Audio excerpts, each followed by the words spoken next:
आचार्य जी, जैसा कि आज हम बात करें शिवलिंग की, हमारे कई दर्शकों के मन में बार बार ये सवाल आता है, असमंजस रहता है कि शिवलिंग घर में लाना चाहिए या नहीं लाना चाहिए। अगर उन्हें घर में रखना है तो उसका विधान क्या होता है, और अगर घर में नहीं लाना है तो उसकी वजह क्या होती है? जी देखिए, बहुत सारे लोग घर में शिवलिंग को रखने को लेकर असमंजस की स्थिति में रहते हैं। उन्हें समझ नहीं आता कि घर में शिवलिंग रखकर पूजा पाठ करने से लाभ होगा या हानि। दूसरा असमंजस इस बात को भी लेकर रहता है कि यदि रखना है तो शिवलिंग किस पदार्थ का बना होना चाहिए और कितना बड़ा शिवलिंग रखा जा सकता है। देखिए, संपूर्ण जगत में शिवलिंग से सामान्य, शिवलिंग से अद्भुत और दिव्य कुछ भी नहीं है। यह परम सत्य है कि शिवलिंग पर मात्र जलाभिषेक करके आप अपने जीवन के संपूर्ण मनोकामनाओं को पूरा कर सकते हैं। भगवान शिव को अत्यंत दयालु और भोला भाला कहा जाता है। दर्शकों, आप अपने घर के मंदिर में भगवान शिव का शिवलिंग बिना किसी संकोच के रख सकते हैं, लेकिन जैसा मैंने बताया कि भगवान शिव को भोला कहा जाता है तो भाला भी कहा जाता है। यदि आपके घर में शिवलिंग रखकर नियम पूर्वक आचरण होता है तो निश्चय ही भगवान शिव अपने स्वभाव के अनुरूप अर्थात दयालु अथवा भोले स्वरूप में आपकी समस्त मनोकामनाओं को पूर्ण करते हैं। लेकिन यदि आप मात्र घर के मंदिर में शिवलिंग रखे हुए हैं और नियम का पालन नहीं करते तो वह शिवलिंग भाला बनकर आपके जीवन में संपूर्ण नकारात्मकता भी पैदा कर सकता है। इस शिवलिंग को लेकर तो खास जानकारियां दी, लेकिन जो दर्शक हमारे घर में शिवलिंग रखना चाहते हैं उसका नियम क्या होता है, जरा ये भी बताइए। आइए अब यह जानने का प्रयास करते हैं कि घर के मंदिर में किस प्रकार शिवलिंग को रखकर भगवान शिव की कृपा प्राप्त किया जा सकता है।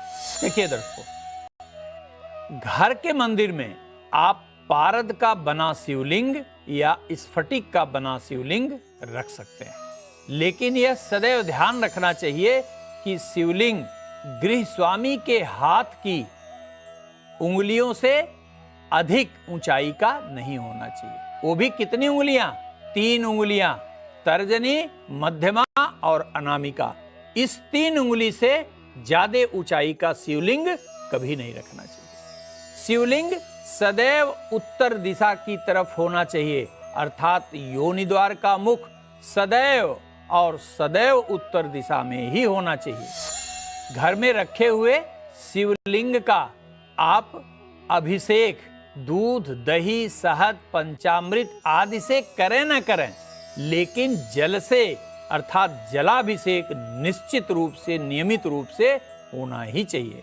अन्यथा यह शिवलिंग भाला बनकर त्रिगुण की नकारात्मकता उत्पन्न कर जीवन को नरक बना देगा।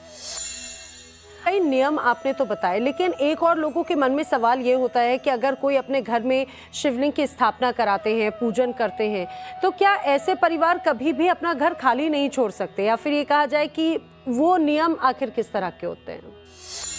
जी, बड़ा महत्वपूर्ण सवाल है आपका। आम लोगों के मन में भी होता है कि अगर शिवलिंग रखे हैं तो रोज अभिषेक कैसे करेंगे, लेकिन यहाँ आप ध्यान से सुनिएगा दर्शकों, यहाँ स्वाभाविक रूप से आपके मन में यह आ सकता है कि शिवलिंग रखने के बाद तो कहीं आप आ ही जा नहीं सकते।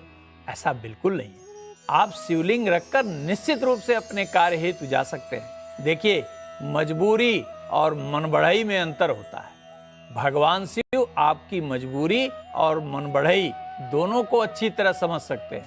यदि आप शिवलिंग घर में रखते हैं तो निश्चित रूप से आपको जलाभिषेक करना चाहिए, लेकिन यदि किसी आवश्यक कार्य से घर से बाहर जाना हो तो यह प्रयास करें कि कोई न कोई जलाभिषेक नियमित करता रहे। और यदि यह संभव न हो सके तो पत्थर अथवा पीतल से बने कटोरी लीजिए और उस पात्र में शिवलिंग को रख दीजिए और अच्छी तरह से जलाभिषेक करके उसको वैसे ही छोड़ दीजिए। भगवान शिव से यदि आप बाहर जा रहे हैं तो यह प्रार्थना करिए कि हे प्रभु, मुझे आवश्यक कार्य हेतु कुछ दिनों के लिए बाहर जाना है और इस दौरान मैं जलाभिषेक नहीं कर पाऊंगा, कृपया मुझे क्षमा करिएगा। यह प्रार्थना कर आप अपने कार्य हेतु बाहर जाइए। न केवल आपका कार्य सिद्ध होगा अपितु भगवान शिव का आशीर्वाद भी आपको प्राप्त होगा। आचार्य जी, वो लोग भी इंतजार